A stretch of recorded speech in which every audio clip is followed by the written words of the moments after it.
బంగ్లాదేశ్లో అల్లర్లకు కారణమేమిటి? అసలు షేక్ హసీనా ఎవరు?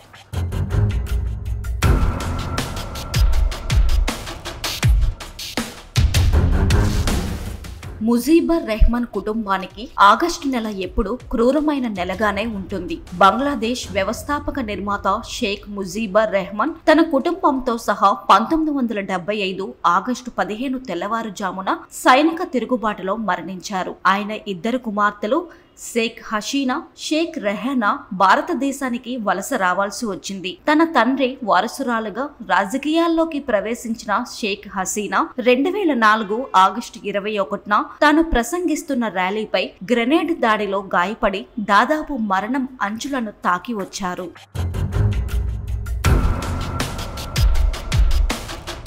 ఎందుకు హసీనాపై దాడికి పాల్పడ్డారు? జరిగిన దాడులు బంగ్లాదేశ్కు మరి ముఖ్యంగా పొరుగు దేశాలకు ఏ సంకేతాలను ఇస్తోంది?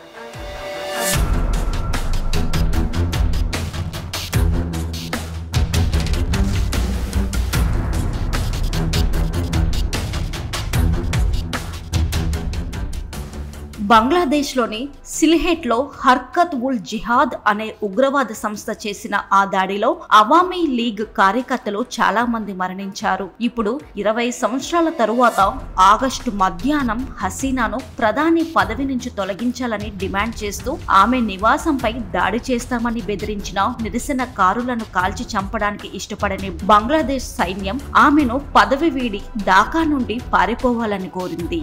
స్వతంత్ర పోరాటంలో పాల్గొన్న కుటుంబాల పిల్లలకు ఉద్యోగాల్లో 30% మేరకు కోటా కల్పిస్తున్నట్లు హసీనా ప్రభుత్వం ప్రకటించింది. ఈ కోటాకు వ్యతిరేకంగా నెల రోజుల పాటు సాగిన విద్యార్థి ప్రదర్శనల పట్ల షేక్ హసీనా ప్రభుత్వం సరిగ్గా వ్యవహరించలేదు. బంగ్లాదేశ్ బాగుండాలని కోరుకునే వారికి ఆందోళన కలిగించే విషయం ఏమిటంటే విద్యార్థుల ప్రతిఘటన ఉద్యమం పాలన మార్పు కోసం డిమాండ్గా మాత్రమే కాకుండా భావాజాల మార్పు కోసం ప్రతీకార యుద్ధంగా మారింది. హసీనా దేశం విడిచి పారిపోవడంతో బంగ్లాదేశ్ జాతిపిత ముజీబర్ రెహమాన్ విగ్రహాన్ని ఇస్లాం విరుద్ధమని పేర్కొంటూ ఆందోళనకారులు పగలగొట్టారు. అవామీ లీగ్ నాయకుల కార్యాలయాలను, ఇళ్లను కూడా తగలబెట్టారు. బంగ్లా నేషనలిస్ట్ పార్టీ పాలనలో జిహాదీలను ఆఫ్ఘనిస్తాన్కు ఎగుమతి చేసి బంగ్లాదేశ్ అపఖ్యాతి పాలైంది. 2001లో తాలిబాన్లను తరిమికొట్టిన తరువాత వారు బంగ్లాదేశ్ కు తిరిగి వచ్చి ఢాకాలోనే కాకుండా భారత గడ్డపై దాడులకు పాల్పడి బీభత్సం సృష్టించారు. ఇప్పుడు అలా జరిగే అవకాశం గురించి భారత్ ఆందోళన చెందాల్సిన అవసరం ఉంది. విద్యార్థుల తిరుగుబాటులో కొందరు పాకిస్తాన్లు జోడించారని ఇప్పటికే అనుమానాలు ఉన్నాయి. భారతదేశ ఈశాన్య ప్రాంతాల నుండి ఉగ్రవాదులకు సురక్షితమైన స్వర్గధామాలను సృష్టించడానికి బంగ్లాదేశ్ లోని అనుకూల వాతావరణాన్ని పాకిస్తాన్ మళ్లీ ఉపయోగించుకునే అవకాశం ఉంది.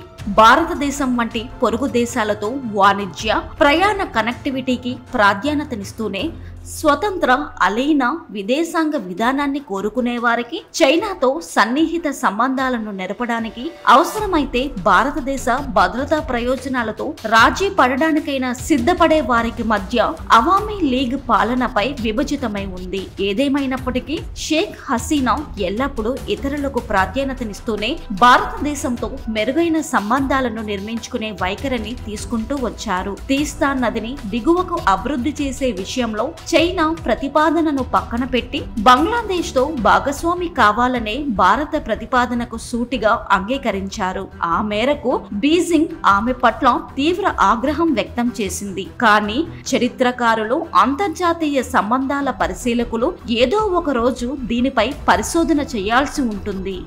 ఏమైనప్పటికీ బంగ్లాదేశ్లో పెరుగుతున్న చైనా కొరల గురించి భారతదేశము గతంలో షేక్ హసీనా ప్రభుత్వాన్ని అనేక అంశాలలో వ్యతిరేకించిన పాశ్చాత్య దేశాలు జాగ్రత్తగా పరిశీలించాల్సిన అవసరం ఉంది. ఢాకాలో కొత్తగా రానున్న ప్రభుత్వంతో వ్యవహరించేటప్పుడు ఈ అంశాలన్నింటినీ భారతీయ ఉన్నతాధికారులు పరిగణలోకి తీసుకోవాలి. ఈ పరిస్థితుల్లో భారతదేశం ప్రజాస్వామ్యం చేయవలసింది ఏమిటంటే బంగ్లాదేశ్ మిలిటరీకి మద్దతు ఇవ్వడం. ఏర్పడిన తాత్కాలిక ప్రభుత్వం చైనా అనుకూల మంత్రులు లేదా కరుడుగట్టిన ఛాందసవాదులతో నింపబడకుండా చూసుకోవటం అవామీ లీగ్ పని ముగియలేదు. చివరగా ప్రపంచం శరవేగంతో మారుతోంది. ఏదేమైనప్పటికీ భావజలాల పాలనా వ్యవస్థల కంటే ఎక్కువ కాలం కొనసాగుతాయి. ఇవి సరైన వాతావరణ పరిస్థితులలో పునరాగమనం చేయగలవు. బంగ్లాదేశ్ లో పెట్టుబడులు పెట్టిన భారతదేశం ఇతర దేశాలు కూడా వాటిని గుర్తుంచుకోవడం మంచిది.